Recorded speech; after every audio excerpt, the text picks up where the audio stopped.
रक्षाबंधन में बारिश से परेशान लोग।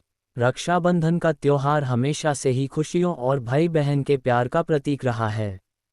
हर साल की तरह इस बार भी गांव में रक्षाबंधन की तैयारी बड़े धूमधाम से हो रही थी। परंतु इस बार एक परेशानी आसमान में मंडरा रही थी, लगातार होती बारिश। गांव का नाम था श्यामपुर। यह एक छोटा सा मगर बेहद सुंदर गांव था, जहां हर पर्व को पूरे दिल से मनाया जाता था। रक्षाबंधन आते ही घर घर में मिठाइयाँ बननी शुरू हो गई थीं। बहनों ने राखियां खरीद ली थीं और भाई लोग भी तोहफे लाने शहर जा चुके थे। पर इस बार सावन की बारिश कुछ ज्यादा ही मेहरबान हो गई थी। पिछले 3 दिनों से लगातार मूसलाधार बारिश हो रही थी। गांव की कच्ची सड़कों पर कीचड़ भर गया था, खेतों से होकर गुजरने वाली पगडंडियां दलदल बन गई थीं। बात थी रक्षाबंधन के ठीक एक दिन पहले की। माया, जो अपने मायके से शादी के बाद पास के गांव शिवनगर चली गई थी, हर साल रक्षाबंधन पर अपने भाई राजू को राखी बांधने श्यामपुर आती थी। इस बार भी उसने मिठाई और राखियां पहले ही खरीद ली थीं। लेकिन बारिश ने सब गड़बड़ कर दिया। अम्मा, मैं कैसे जाऊंगी?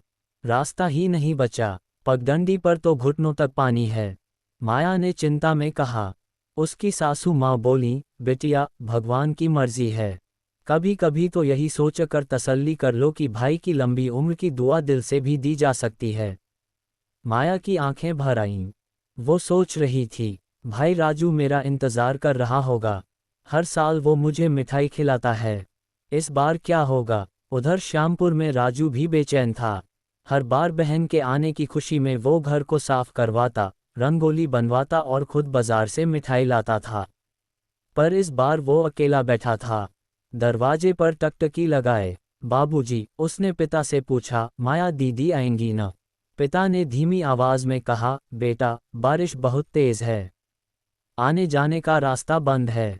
तेरी दीदी चाहे तो भी नहीं आ पाएगी।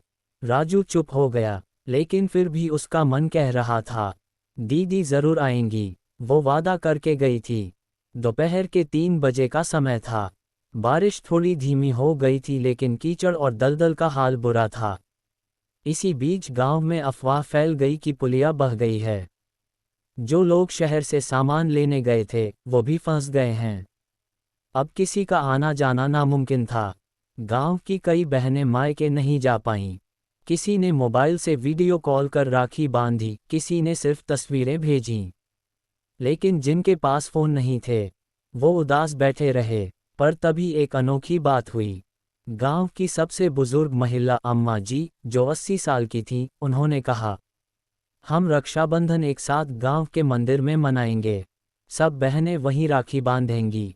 जिसे जहां नहीं जा पाना है, वो मंदिर आ जाए। गांव के नौजवान लड़कों ने मिलकर मंदिर के रास्ते से पानी हटाया, कीचड़ में पत्थर बिछाए और सबको संदेश दिया, मंदिर में शाम को 5 बजे रक्षाबंधन का सामूहिक आयोजन होगा। धीरे धीरे मंदिर में लोग इकट्ठा होने लगे। कोई पैदल आया, कोई बैलगाड़ी से, कोई छाता लेकर कीचड़ में फिसलते हुए। मंदिर के बरामदे में बहनों ने राखियां सजा लीं। भाई लोग पंक्ति में बैठ गए। वहां ऐसा लग रहा था जैसे बारिश ने सबको एक कर दिया हो। कोई जात पात, अमीरी गरीबी नहीं थी, बस भाई बहन का प्यार और साथ था। तभी माया भी पहुंच गई। उसने पुराने रास्ते को छोड़कर नदी के किनारे से एक लंबा चक्कर लगाते हुए मंदिर का रास्ता पकड़ा था। कीचड़ में उसके पैर धंसे हुए थे।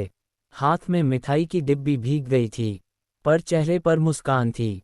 राजू उसे देखकर दौड़ पड़ा, दीदी, तू आ गई। माया ने कहा, बारिश चाहे जितनी हो, राखी तो जरूर बांधूंगी। और फिर मंदिर के कोने में बैठकर उसने अपने भाई की कलाई पर राखी बांधी। आंसू और मुस्कान दोनों एक साथ बह निकले। अंत में अम्मा जी ने सबको मिठाई बांटी और बोली, पर वही सच्चा होता है जो मुश्किलों में भी दिलों को जोड़ दे। बारिश आए, रास्ते बंद हुए, पर हमारा प्यार नहीं रुका। सबने तालियां बजाईं। बारिश अब भी हल्की हल्की हो रही थी, पर अब वो किसी को परेशान नहीं कर रही थी, क्योंकि रक्षाबंधन की रस्म पूरी हो चुकी थी, दिल से, भावनाओं से और भाई बहन की सच्ची मोहब्बत से।